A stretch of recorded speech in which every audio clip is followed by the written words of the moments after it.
उत्तर प्रदेश के बुलंदशहर से बीजेपी के सांसद भोला सिंह इस वक्त बातचीत के लिए हमारे साथ मौजूद है। सर, दत्तात्रेय होसबले ने एक बयान दिया है जिसमें भारत का समर्थन उन्होंने किया है। इंडिया शब्द, भारत शब्द का जिक्र किया गया और भारत शब्द का समर्थन दत्तात्रेय होसबले के द्वारा किया गया है। किस तरह से देख रहे हैं, क्योंकि आप लोग भी लगातार इस बात को कहते रहे हैं।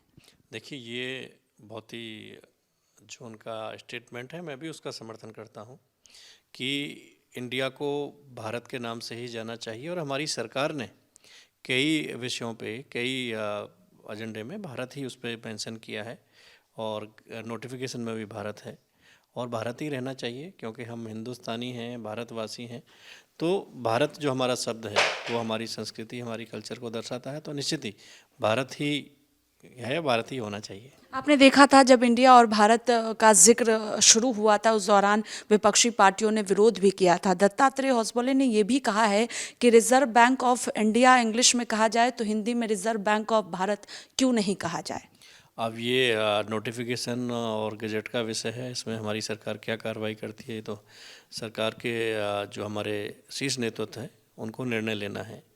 लेकिन जो विषय है भारत का, वो वास्तव में जेन्युइन विषय है और इस पर होना ही चाहिए।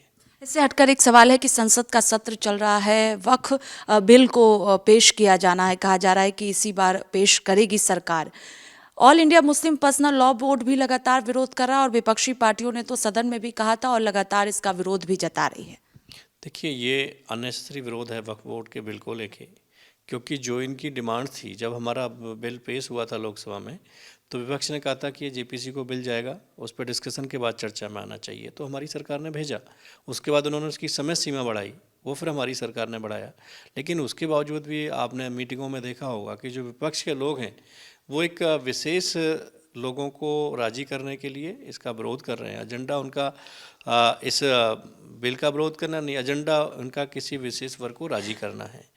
और निश्चित ही इस बिल के पास होने से एक ऐसा नहीं कि खाली सरकार बिल पास करेगी तो सरकार का या किसी विशेष व्यक्ति का, हर वर्ग का इसमें फ़ायदा होना है।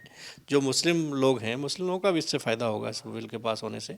तो मेरी तो अनुरोध है सभी पक्ष के साथियों से कि देश के विकास के हित में इस बिल को पास करना चाहिए, इस बिल में व्यवधान नहीं डालना चाहिए और इस बिल के समर्थन में सबको आना चाहिए। आखिरी सवाल है कि उत्तर प्रदेश पर सबकी नज़रें टिकी हैं क्योंकि होली का त्यौहार है और संभल के सीईओ ने जो बयान दिया था उसका विरोध भी जताया गया था कि आखिरकार दो धर्मों को बांटने का काम किया जा रहा है। जुमे की नमाज भी है और होली का त्यौहार भी है। लगता है कि सब कुछ शांतिपूर्वक हो जाएगा। होली का त्यौहार, सरकार प्रशासन सब सख्त है, अलर्ट है। देखिए, हमारी सरकार किसी को बांटने का काम नहीं करती है।